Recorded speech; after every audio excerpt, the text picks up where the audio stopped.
Good afternoon 8 Hindi medium और English medium के student. आज हम संस्कृत में पंचमा पाठः ओम अहम ओर्छा नगर यानी अहम ओर्छा अस्मि, मैं ओर्छा हूँ। तो हम किसके बारे में पढ़ रहे हैं इसमें? ओर्छा नगर के बारे में। अब मैं संक्षेप में आपको बता देती हूँ, इसके पहले वाली वीडियो में हमने फर्स्ट पैराग्राफ में क्या पढ़ा था। हमने पढ़ा था कि ओरछा नगर खुद अपने बारे में बता रहा है।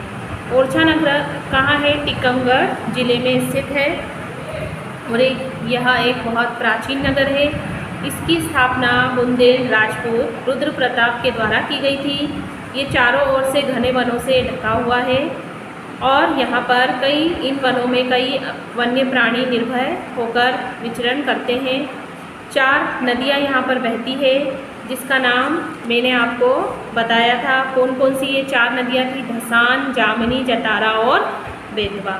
इसके अलावा यहाँ वन में बहुत सारे पशु भी हैं, जैसे सिंह, बाघ, हरिण, नीलगाय, बंदर।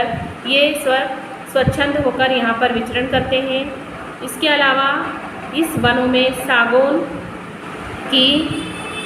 के वृक्ष बहुत अधिक मात्रा में है और सागौन एक बहुमूल्य काष्ठ यानी लकड़ी है। इसके दक्षिण में जामनी और बेतवा का संगम होता है और इस संगम स्थल से जलधाराएँ बनती है। और कितनी जलधाराएँ बनती है? 7, इसलिए इसको सप्तधारा भी कहते हैं। बेतवा के किनारे पुराना ऐतिहासिक किला है और वहीं पर एक मंदिर है। इस मंदिर का नाम है राम राजा मंदिर और यहाँ पर श्री राम, सीता और लक्ष्मण की एक भव्य प्रतिमा स्थापित है।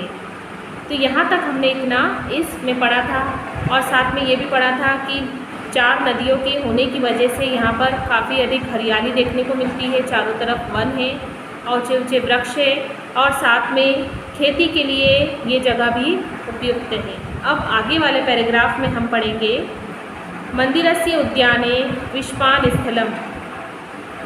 मंदिरस्य उद्याने विष्पान स्थलम अत्रैव वीरा हरदोलाः विष्पानं कृतवान्। हमने क्या पढ़ा कि दक्षिण में एक मंदिर है जिसका नाम है राम राजा मंदिर।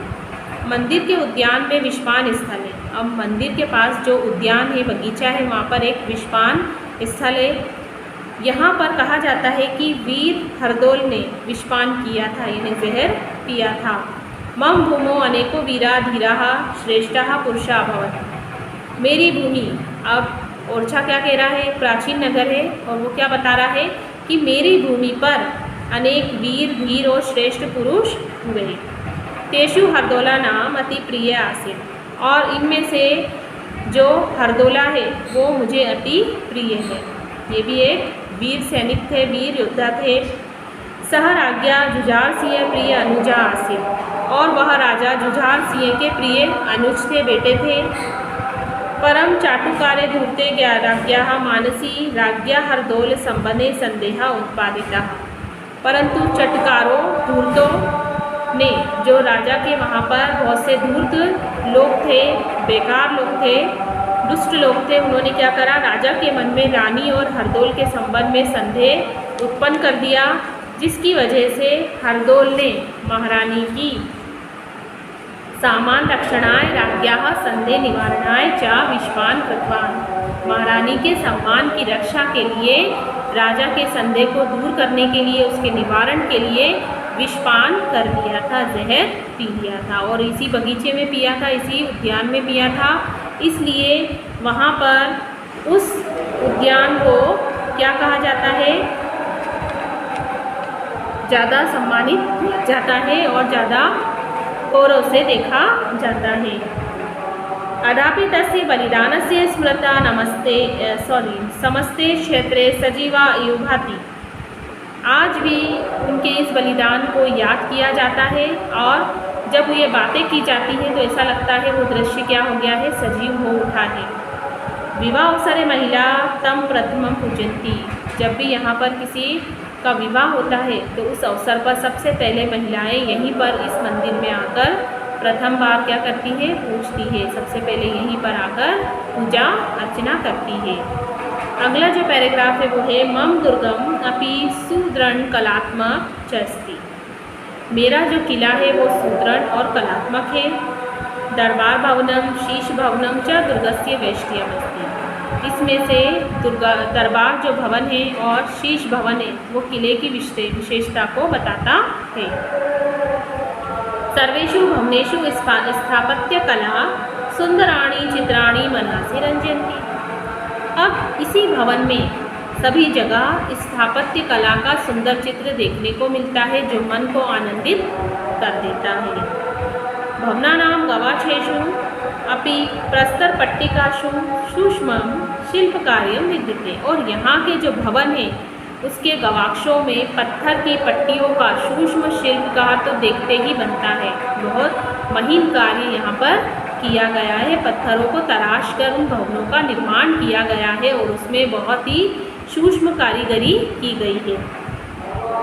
भित्तिकासु अपि मनोरहाणि चित्राणि वर्तते। और इसके अलावा जो भित्तिकासु यानी जो दीवारें हैं उन दीवारों पर मनोहर चित्र देखने को मिलते हैं, उकेरे गए हैं। पत्थरों पर जो दीवारें हैं, दीवार पत्थरों से बनी है और उन पत्थरों पर बहुत ही मनोहर चित्र वहाँ पर दिखाई देते हैं। दुर्गस्य अधस्थले काव्यकला विद्यायाः नर्तक्याः रायप्रवीणाः आकर्षकं भवनमपि स्यातम्। अब इसके अलावा किले के जो निचला भाग है उसमें काव्य कला में निष्ठान नृत्यांगना राय प्रवीणा का आकर्षण भवन है, जहाँ पर नृत्य की प्रस्तुति होती थी। उसके लिए अलग से पहले किलों में क्या किया जाता था, महलों में अलग से भवन बनाए जाते थे।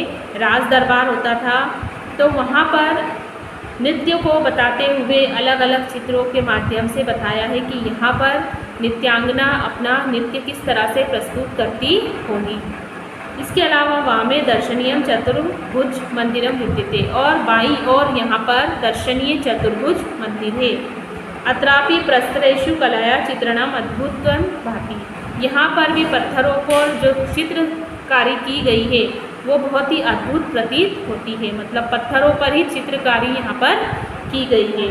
पूर्णतः सावन भादो नाम को स्तंभ प्रसिद्ध। और पुराने जब हम देखते हैं कि आमने सामने के जो सदन हैं, जो भवन है, वहाँ पर सावन भादो नाम का एक प्रसिद्ध स्तंभ भी स्थापित है। मम परिसरे एकम पुष्प उद्यानम वर्तते। मेरे परिसर में एक पुष्प उद्यानम भी स्थित है।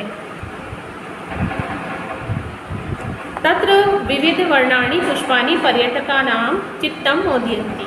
और वहाँ पर विभिन्न रंगों के पुष्प पर्यटकों के चित्त को, पर्यटकों के मन को, जो भी यहाँ पर घूमने आते हैं उनके मन को आनंदित कर देते हैं।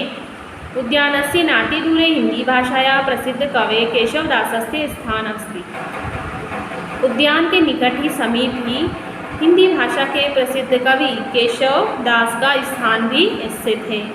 षोडश शताब्दान अभिहारम्य मम निर्माणम अद्यावधि चलती है। 16वीं शताब्दी के से लेकर आज तक मेरा निर्माण कार्य होता चला आ रहा है। कुछ न कुछ कार्य वहाँ पर होता रहता है। परम सर्वाधिकम निर्माण कार्य महाराज वीर सिंह प्रथमस्य शासने अभवत्। सबसे ज़्यादा जो यहाँ पर निर्माण कार्य हुआ वो किसके राज्य में हुआ, महाराज वीर सिंह प्रथम के राज्य में हुआ। उनके शासनकाल में सबसे ज़्यादा निर्माण कार्य यहाँ पर किया गया। मम इतिहासा रोचकाः कौतूहलपूर्णः च अस्ति। मेरा इतिहास रोचक और कौतूहलपूर्ण है। मध्यकाले मम विशिष्टं स्थानं महत्वं च आसीत्। मध्यकाल में मेरा विशिष्ट स्थान है। मध्यकाल में जब देखा जाए तो मेरा स्थान ही अलग है और महत्व भी माना, उस काल का महत्व भी अधिक मेरे उसमें, मतलब मेरे नगर को उस मध्यकाल में ज़्यादा महत्व मिला है। अधुना अपि राम राजा तथे विराजित। आज भी राम राजा उसी पर विराजित है। इदानीं जनाः प्रतिवर्षम् आगच्छन्ति मां दृष्ट्वा च मुदिता भवन्ति। आज भी लोग वर्ष यहाँ पर आते हैं और मुझे देखकर प्रमुदित हो जाते हैं। अन्यापि लक्ष्मी नारायण मंदिरा, फूलबाग दीवान, हरदोल भवन, सुंदर भवन, शहीद स्मारक प्रभृतीनि दृष्टव्यानि स्थलानि सन्ति। इसके अलावा यहाँ पर लक्ष्मी नारायण मंदिर, फूलबाग दीवान, हरदोल भवन, सुंदर भवन और शहीद स्मारक आदि यहाँ दर्शनीय स्थल हैं। प्रतिदिनं यात्रिणाः आगत्य मम ऐतिहासिकं स्वरूपं दृष्ट्वा प्रसन्ना भवन्ति।